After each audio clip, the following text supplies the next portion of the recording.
Pahayag ng isang mangingisda, ako talaga ang unang hinaras dyan noong 2014, pero sa panahon naman ng nangyaring naging president si Rodrigo Duterte, kaya muli kaming nakabalik pero sa panahon ngayon po hindi namin alam dahil sa sinasabing gentleman's agreement. Bigla na namang nag-alarma ang China, noong May 14 nakabaho, di masinlok po kami, kaya pinilit po kaming pauwiin, kaya ang pag-uumpisa po talaga ng panghaharas ng China is 2014 pero nahinto po noong umupo si President Duterte, kaya kami pong mga mangingisda na laging nandyan po sa Scarborough Shoal nakabalik pero sa ngayon, bigla po ulit na nangharas ulit sila ng mga Pilipinong mangingisda kaya ang sa akin lang po, dahil nandito naman po kayo, dahil sa pinag-usapan natin na kung anong tulong namin na gusto maibigay nyo sa amin? Tapos marami pong salamat na anuman po ang inyong maibigay sa aming livelihood, pero ang isang gusto lang po namin iparating sa inyo yung security lang po namin na kung anong seguridad ang dapat naming maano namin sa paglalakbay namin papunta po Scarborough na gaya ng sinabi ngayong June 15 manghuhuli sila, paano naman po kaming lagi pong nangingisda sa Bajo de Masinloc, yun lang naman po ang gusto naming iparating. Wala na sila ng buhay dahil sa ginagawa raw ng kasalukuyang pamahalaan.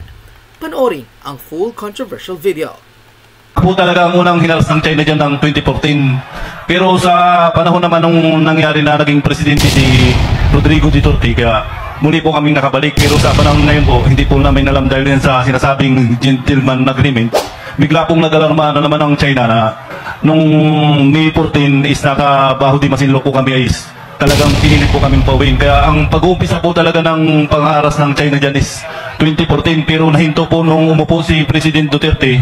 Kaya kami pong mga mangingisda na laging nandyan po sa Scarborough is nakabalik. Pero sa ngayon lang po ulit na nangharas ulit sila ng mga Pilipinong nangingisda. Having gentleman's agreement. So bago po mag 2014, malaya ho kayong nangingisda doon. Opo sir, mula nung gaya ng sinabi ko, mula nung umupo si Presidente Duterte, hanggang sa ngayon nakapangisda kami. Ngayon lang po nangyari muli nung May 14 ngayon pong taon lang. Iko po, lumalabas lang pag tuwing eleksyon. Iko-correct ko lang po yun. Sinimulan ng China itong pagharang sa pangingisda ninyo. Kapag eleksyon, kilala mo kami. Pagdating sa problema, di nyo kami kilala. Paano po? Ito po, diretsahan po. Diretsahan po. Ang sinasabi ko, sasalubin ko po, diretsahan po ako. Huwag po kayong sumama sa amin kami mangingisda. Dahil sinasabi ko lang po ang salubin namin kami mangingisda. Hirap na hirap po kami. Hindi po sapat ang ayuda. Malayang pangingisda lang po ang kailangan namin. Marami pong salamat.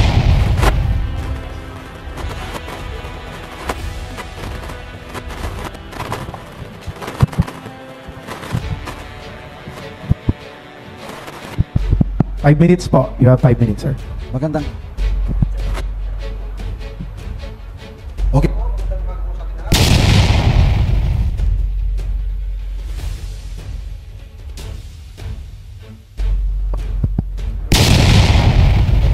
Hello po, hello. Ito, ma'am, salamat. Unang-una po mga kabarangay, dito po sa bayan po ng Sambales. Nagpapasalamat po ako sa aming mga usay na Nanay Bing, talagang isang nanay na mapagmahal sa kanyang mga anak. Nandiyan po ang ating mahal na gobernador, isang tatay na mapagmahal dito po sa Sambales. Hindi po kami pinapabayaan, lalong na po yung bayan po ng Santa Cruz. Ito po isang patotoo. Bata pa ako, nangingisda na ako. Hanggang umabot po sa, nanalo po akong bilang kapitan. 15 years old po ako, nangingisda na ako, dahil tatay ko po isang fisherman. Excuse Kap, manyari pong magpakilala kayo, anong barangay kayo at anong bayan po. Okay po, yung nasabi po ni Nanay Bing kanina, ako po si Jerry Munja, barangay captain po ng barangay Lucapoton. Isa po akong mangingisda. Ang tatay ko isang mangingisda, kaya natuto po akong mangingisda.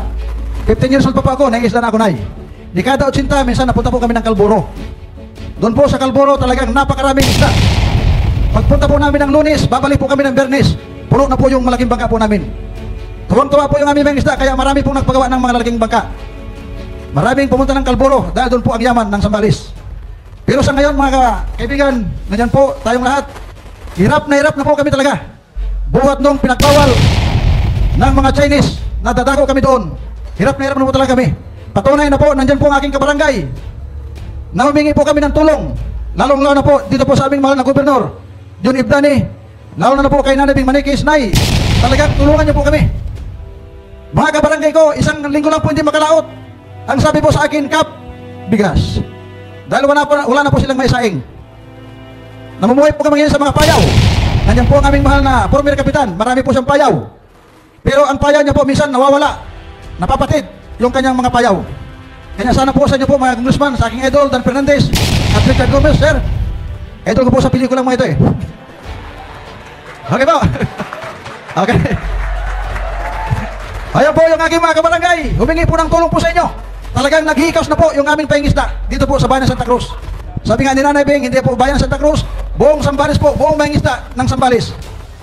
Kaya sir, talagang gusto po namin talaga magsigawan kay Simping. Natanggalin na po yung mga barko dyan sa Escalporasyon para patuloy po yung aming pahingisda. Nananawagan po kami sa inyo lahat. Muli po Nanay Bing, Sir John Ibdani, maraming salamat po dahil nasabi na po namin yung aming naranasan dyan. Ayan po ang isang kapitbahay namin kabarangay. Sinabi po niya na inispiran sila. Kanya patunay po na talagang mahirap yung kalagayan po namin may isda ngayon. Muli po, isang magandang umaga po sa atin lahat. Thank you. Salamat po, Kapitan. Salamat po, Kapitan. Sino po sunod?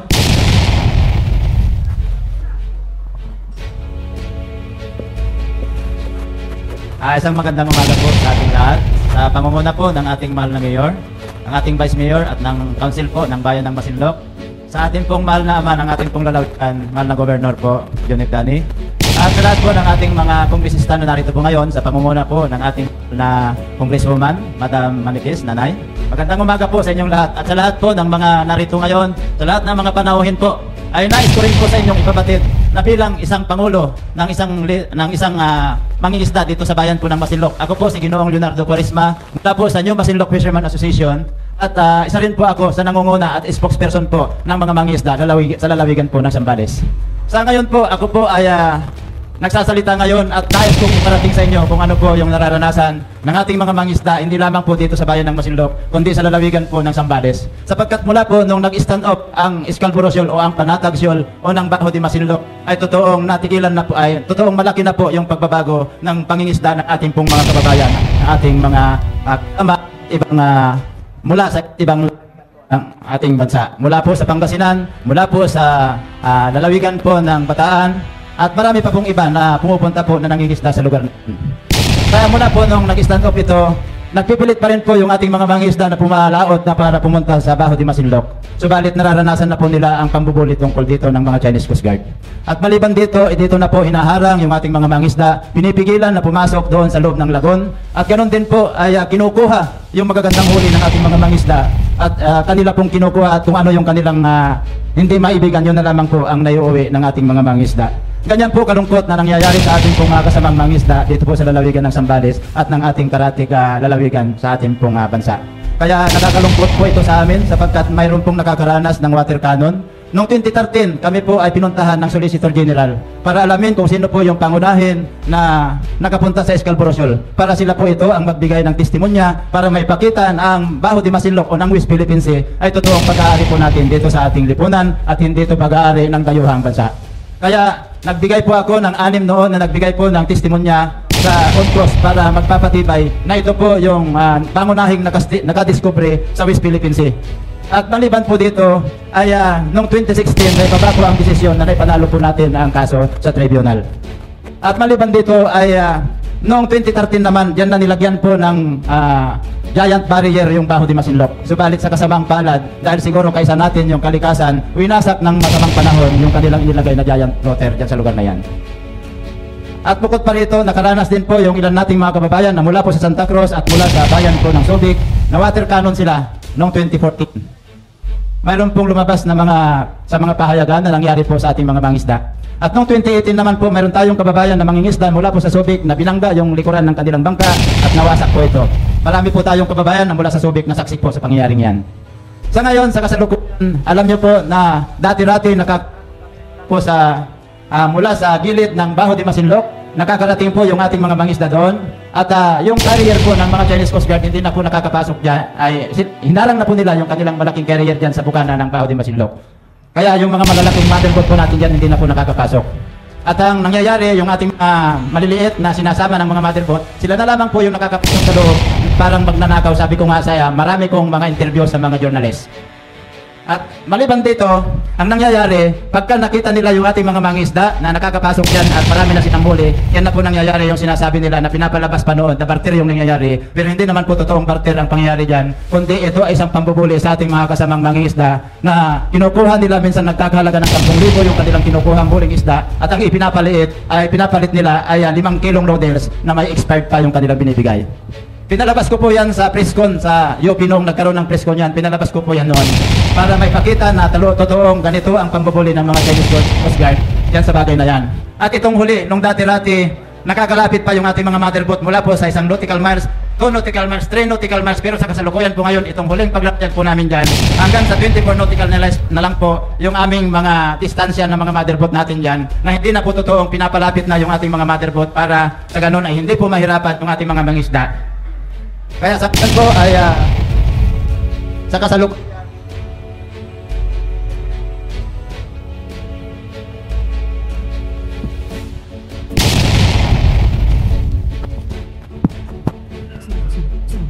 hello.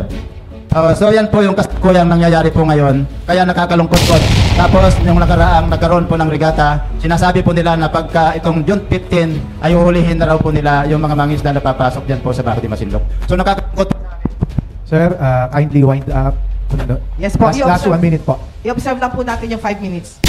So, yan lamang po ang kasalukuyang pangyayari ngayon. Kaya ako po ay nagpapasalamat sa lahat po ng narito ngayon sapagkat napakinggan nyo po yung mga hinaing ng mga mangingisda po natin. At sana sa tulong po ninyo ay mabigyan po natin ng lunas ang mga ganitong suliranin po na ating pong nararanasan ngayon. Sapagkat hindi lamang po ito usapin naming mga mangingisda sa bayan ng Masinloc, usapin po ito sa buong po natin. Marami pong salamat at mabuhay po tayong lahat. Maraming salamat po sa presidente ng mga mangingisda. Isunod naman po natin ang grupo ng San Salvador, Masinloc. Hello. Nga pala po si Jeep Rilad, ang bilang chairman ng mga isda po dyan sa San Salvador, Masinloc, Zambales, na talaga pong marami na pong karanasan sa West Philippine Sea. Gusto ko lang po sana iparating sa inyo na sa mga nandito po sa ating harapan na sa ating mga Pilipino na wala naman po tayong kakayahan na lumaban sa kanila. Isa lang naman po ang daing naming mga isda na huling may balik kami muli sa West Philippine Sea at Baho de Masinloc na makapangisda. Dahil sa totoo lang po, napakarami namin na mga haras. Hindi po namin iniindayan, ang inihiling po lang namin sa gobyerno natin na kaming mga taga Masinloqueño ay malaya pong makapangisdang muli sa Baho de Masinloc na walang gumagambala sa amin. Kahit nandyan po ang mga China, okay lang po sa amin. Kasi kung sa tatanungin lang naman po kami lang po naman talaga ang pinakabantay ng Baho de Masinloc. Kaming mga taga Masinloc talaga ang laging nandyan sa krus, ang laging nandyan. Kaya gusto ko lang po sanang iparating sa inyo na ang gusto lang po naming mga isda talagang maging maayos ang sitwasyon namin, makapaglakbay at walang takot na laging nandyan sa aming sarili na naglalayak para mangisda sa Baho de Masinloc. Yun lang po ang lagi naming hiling at may parating sa inyo na sana kami po ay matulungan na sa mga nangyayaring ito po na may dumating sa amin na kaming mga isda uhulihin ng China, masakit po sa aming kalooban. Kaya ang gusto lang po sana naming iparating sa inyo na sana matulungan kaming muli na walang gagambala sa amin na mangisda po sa Baho de Masinloc. Yun lang po ang tanging kong dapat iparating sa inyo. Yun lang po. Salamat po. Salamat po. Sunod natin, kuya. Galing naman po sa Santa Cruz. Ako po si Noli de los Santos, taga Santa Cruz po. Isa pong mangisda. Noon, marami. Sagana. Kayang buhayin ng pamilya. Kaya ko parami ng mga anak ko. Mangisda kami. Malaklang. Nangarang kami ng pipar. Sasabi, mga kaming ID. Kumuha kami ng ID ng pipar sa Pagpanga. Para maging malaya kami. Wala nagawa kami. Mangisda kami sa ibang shoreline. Kaya naman ang kalaban namin, saan ba kami talaga may ingisda? Ang tanong namin sa sarili namin ngayon. Ang sabi ko sa mga anak ko, hinto muna kayo anak. Dahil na kaya ng papa niyo. Dahil ito po, dinadaan ko na lang po sa luha. Dinadaan ko na lang po sa inyo dahil ngayon na po kayo bumaba. Ramdam naman ninyo siguro ang kahirapan namin. Dahil pagdating sa mga buyer, maraming huli, kunti ang binta. Dahil sa utang, maraming kita, mahal naman yung babayarin. Bigas, kurinti, tubig. Paano na, pinanganak po kaming mahirap. Sana naman kahit kunting ginawa lang sana po. Maranasan din namin kuminhawa kahit kunti lang. Ang iling lang namin po, maparalan namin mga anak namin, masaya na kami. Hindi namin kunti po sa maraming pera. Sana po, ang iling namin kayo mangingisda. Tulungan nyo kami. Hindi naman po kami tamad na mangingisda eh. Masipag po kami. Ang ayuda, parang bangid lang yan. Proceed lang sa amin yan. Kinabukasan, wala na. 5,000, 2,000. Sa tusik kami mangisda, hindi namin kailangan yan. Kung malaya kaming mangisda sa sarili naming bayan. Sino ba ang tutulong sa amin? Wala po kami kilala dahil maliit na po kami. Sino tutulong sa amin? kapag eleksyon, kilala mo kami. Pagdating sa problema, di nyo kami kilala. Paano po? Ito po, diretsahan po. Diretsahan po. Ang sinasabi ko, sasalubin ko po, diretsahan po ako. Huwag po kayong sumama sa amin kami mangingisda. Dahil sinasabi ko lang po, ang salubin namin kami mangingisda. Hirap na hirap po kami. Hindi po sapat ng ayuda. Malayang pangingisda lang po ang kailangan namin. Marami pong salamat. Wala, aside from going to fishing, wala ba kayong livelihood program? Especially yung sinabi ni Governor Idane na kung may bagyo, 3 araw, sakit na sa ulo. Totoo po, naging governor po din ako. Naging mayor pa, isang term lang. Bumalik ako sa kongreso. Ngayon, tatanong ko lang po. Kasi kung fisher folk ka lang in all your life, hindi ka naman mabubuhay dun. Especially 6 months tayo bagyo, 6 months hindi. Wala po kayong livelihood, yung grupo ninyo. May tatanong ko lang po. Wala? Imposible po yun. Kasi hindi na gumagana itong microphone eh. Baka pwede palitan ng batteries. Yeah. Ano po yung, mayroon po sir, mayroon. Oh, anong livelihood? Masasagot po ng aming former kapitan sir. Oh, sige. San Bago na Miguel- po kayo na kapitan? Bago? Bago po sir, bago. Dati kagawad po kayo? Opo sir, opo. Hindi mo alam na kagawad ka na mayroong livelihood kayo na fisher folk? Meron sir, meron. Oh, ano po yun?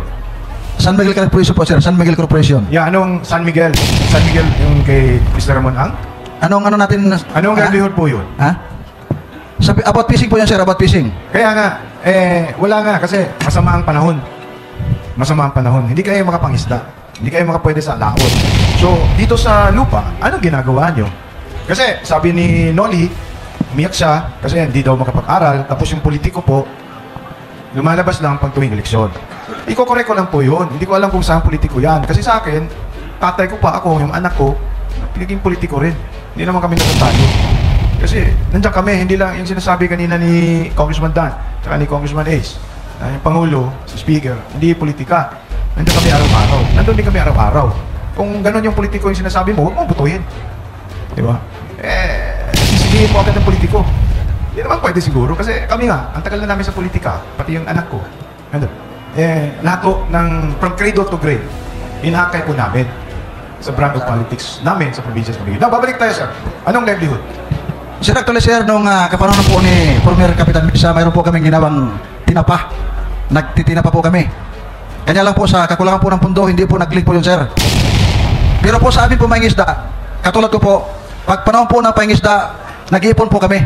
Yeah. Para po pagdating po ng bagyo, Yes. kasi sir ang bagyo, 3 araw, 5 araw, wala na po. Oh. Pagkaraan po ng bagyo, doon po kami sigit, doon po kami mangisda. Okay. Ganyan po yung alternatibong ano po namin sa bayan po ng Santa Cruz. Yeah. Yung mga asawa po ninyo, wala pong livelihood? O sila po nagtitinda, yung kita yung naisda? Yung iba po sir, nagtitinda. Yung iba po, ibinibigay po namin sa mga buyer. Dahil doon po kami umuutang kung wala po kaming konsumo na ginagamit po namin sa sarili po namin pamamalakaya. Now, doon tayo. Sinabi mo buyer. Yung buyer po, hindi yung kasama sa grupo ninyo. Hindi po sir, individual. So, doon kayo nangungutang. Yes sir. 5-6. Hindi ho 5-6 sir. Ano? 6-6. Hindi ho. Oh. Pag bilang mangisda po sir, mangutang po kami doon, halimbawa hindi po makalaot ng 4 na araw, Oh. manghiram po kami ng 2,000, Okay. ganun po yun sir. So, pag sinauli niyo 2,000, walang tubo yun? Wala sir, wala. Ang bait naman nun. Kasi sir, yung isda po namin, doon po namin ibinibigay sa kanila. Kaya nga, pero Oh. yung puhunan, walang kita yun? Wala po sir, wala. Talaga? Opo sir. Yung isda lang binabayad? Yung po yung isda na binigay po namin sa kanila, yun lang po yung pinagkakabayaran. Doon po sa binabayaran naming utang. Pero pag marami po kaming huli sir, tatanggalin po nila yon. Awasin po nila, awasin lang 500. Depende po sa mga... Babawasan na. Opo, babawasan lang sir. Kita nila. Opo. Oo. Kaya minsan, yung grupo ninyo, lugi talaga. Tama po, sir. Yung sinasabi na sabi ni Congressman Dan, magkooperatiba kayo. Kayo lang mismo, iba-iba na yung grupo nyo. So, yun ang problema doon. Tama po, sir. Lahat naman maski sa akin, kung nalagay ako ng isang kooperatiba, na-preserve mo, meron din iba, meron din iba. Kaya nagkagulo, hindi pwede mag-isa. Mismo sa kooperatiba, nag-iwalay din yun. Pag may isang kumukuha na ng pera, ginagamit na, wala na talaga. Tama yun po, sir. Tama. Yun. Now, tatanong ko lang po, bakit nawawala na yung isda? Dahil sa mga inject? O dahil sobra-sobra na ang fisher folk, nag-overfishing po dito po sa Masinloc or Panatas or yung isa, yung Carborosol. Hindi po ba, hindi kaya dahil marami na po kayo, marami po kayong mangingisda. Opo sir, sa madami po ng mga isda sir, siguro minsan. Kap, sandali. Mukhang hindi na nabibigyan na tumubo yung maliliit na isda. Tama po sir, tama. Hindi po, sir. Bakit, Bali, ma'am? kasi sir, ako may lansya po ako. Okay. Ngayon po talaga, humuhuli. Season po ngayon, Okay. 2 buwan na pong humuhuli. Oo. Ang problema lang po namin, sir, hindi po kami makapasok ngayon sa area ng Scarborough. Di ba? Pero humuhuli po. Di ba may batas po tayo? Di ba hanggang 15 nautical miles po tayo? Opo. From the shoreline? Opo. So yung sumusobra na, ibig sabihin yung in-check, Opo. Pumapasok. Beyond, yung within 15. Doon po sa mga 80 miles, 70 miles Hindi, from 15. dito. Ay, hindi po, hindi. Hindi sila pumapasok. Hindi. Outside 15 nautical miles. Opo. Doon sila pumapasok. Opo. Yun ang pinapabawal nila. Yun po. Yung sa ano po, bandang nasa 110, 120, 130, 140. Nautical Yun na po miles. ang binabawal nila. Binabawal na nila. Yung malapit na po sa Scarborough. Ibig sabihin, yung 15 nautical miles, within 15 nautical miles, halos naubos na po yung isda dyan. Dahil marami po kayo. Di ba? Parang ganun. Kasi, di ba, ibang bansa, pinagbawal yung isda, maging isda, 1 buwan, 6 na buwan, kasi pinapatubo po yun. Pero dito sa atin, dahil sa dami doon, kaya pumunta po tayo sa laot. Di ba? Tama po yan, ma'am? Opo, basta bawal po 15. 15, yun po, mga 20 yan. Within 15, after 15, pumapasok po sila. Opo, nasa 80 miles, ganyan. Oo, 18 miles. Kaya doon binabawal. Kaya yun ano namin ni Congressman Ace, bakit go ganun? Kasi kayo po, matagal na, ninunod nyo pa, parents kayo, binagbawal na yun. Wala naman sila noon. Diba? So yun ang gusto natin establish. Baka merong secret agreement. Bakit bigla? Bakit bigla? Tama po yun. Sa amin po sa probinsya, meron pong mga local na nagdadala ng, yung ilaw, yung sinasabi. Super light at saka yung isa. Yung payaw. Hindi, payaw, andyan yun. Yung super light at saka yung isa yung sinabi mo una malaki, yung malalaki. Yung lambat po, lambat. No, yung ilaw din. Super light po. Super light. Opo. Oh, pinagbawal po namin yun. Bawal po talaga yun Sa eh. amin. Bawal po. Oo, bawal po yun. Pero sila, ginagamit nila yun. Kasi tinitinang, kasi yun din yung inano namin. Trabaho po ng Coast Guard yun, malalaman namin. Yung Coast Guard and of course, yung BFAR po natin. Kasi may mga barko naman po ang mga BFAR po ngayon. Lahat po ngayon.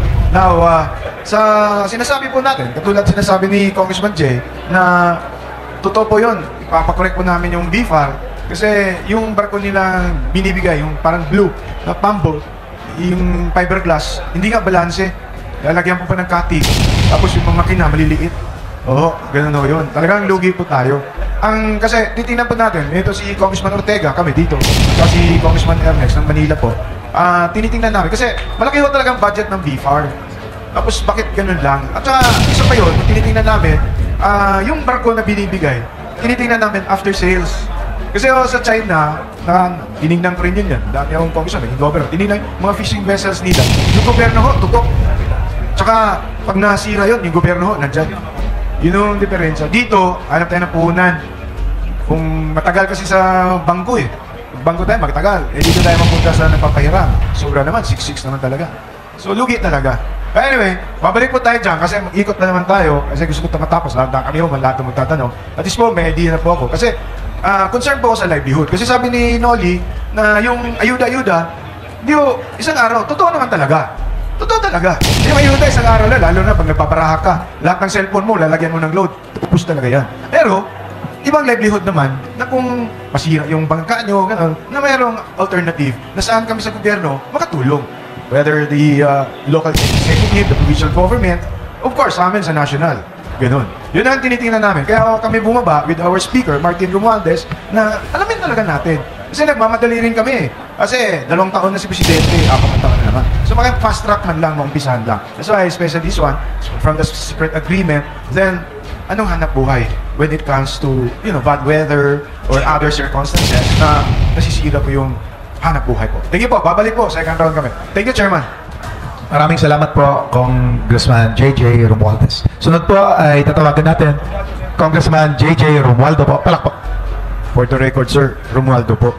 Yung Romualdez, plural ng Romualdo.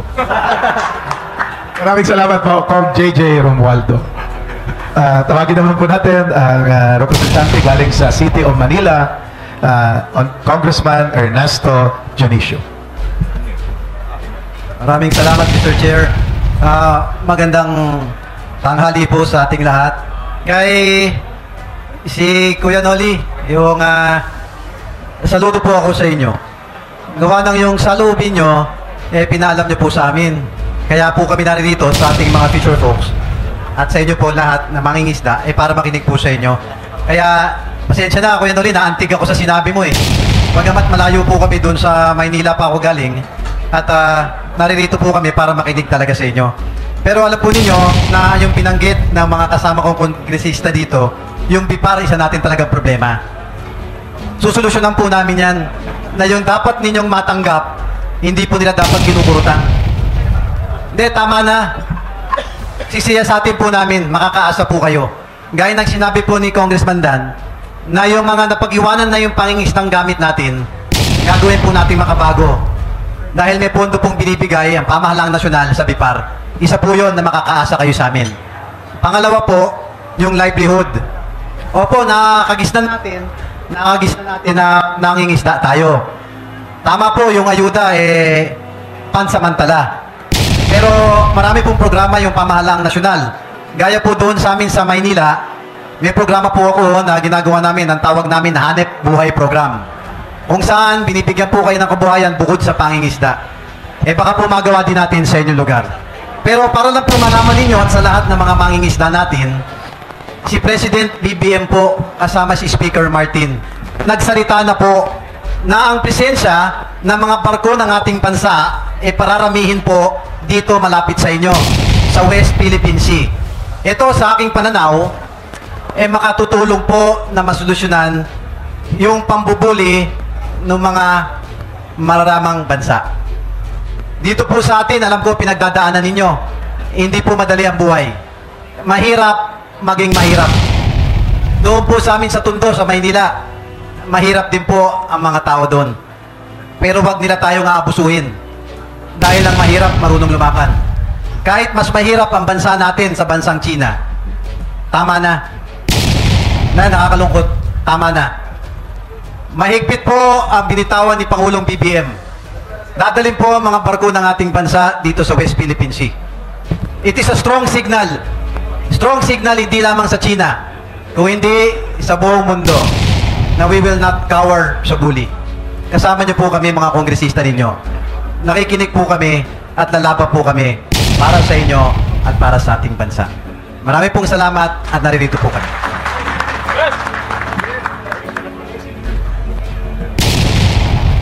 Maraming salamat po, Congressman Ernesto Dionisio. Ngayon po, galing naman po sa siya ng Surigao del Sur. Atin pong nare-recognize si Congressman Johnny Pimentel. Maraming salamat, Chairman. Una po sa lahat, kami po sa Kongreso nagpapasalamat sa lahat ng opisyalis dito sa Zambales, lalo na po kay Governor Danny, kay Congressman Nico, at saka kay Mayor Lim sa mainit na pagtanggap po ninyo. Meron lang po akong katunungan, lahat po ng testimonya ninyo, alam na po natin na sa pagka ngayon talagang mahirap ang kalagayan ninyo. Meron akong tanong, kailan ho sinimulan ng China itong pagharang sa mga pangingisda ninyo? Kasi sabi po ninyo mula pa sa panahon ng Kastila, sa mga Kastila, libre naman po ang pagpunta ninyo doon sa mga Scarborough Shoal, kung saan yung fishing grounds. Kailan po talaga nagsimula, naghigpit? Anong taon po, kung natatandaan po ninyo, nagsimula maghigpit ang China para hindi na kayo mangisda doon sa lugar na pinangisdaan ng inyong ninuno?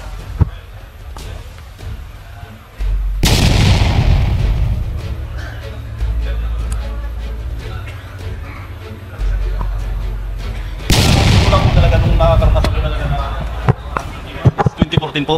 Dahil sa kakayahan po na lagi po ako nangingisda dyan, ako po talaga ang unang hinaras ng China dyan ng 2014. Pero sa panahon naman nung nangyari na naging presidente si Rodrigo Duterte, kaya muli po kaming nakabalik. Pero sa panahon ngayon po, hindi po namin alam dahil din sa sinasabing gentleman agreement, bigla pong nag-alarma na naman ng China na nung May 14 is naka Baho de Masinloc po kami is talagang pinilit po kaming pauwiin. Kaya ang pag-uumpisa po talaga ng pangharas ng China dyan is 2014, pero nahinto po nung umupo si President Duterte. Kaya kami pong mga mangingisda na laging nandyan po si Scarborough is nakabalik. Pero sa ngayon lang po ulit na nang haras ulit sila ng mga Pilipinong mangingisda. Kaya ang sa amin lang po, dahil nandito naman po kayo, dahil sa pinag-iusapan natin na kung anong tulong ang gusto namin maibigay nyo sa amin.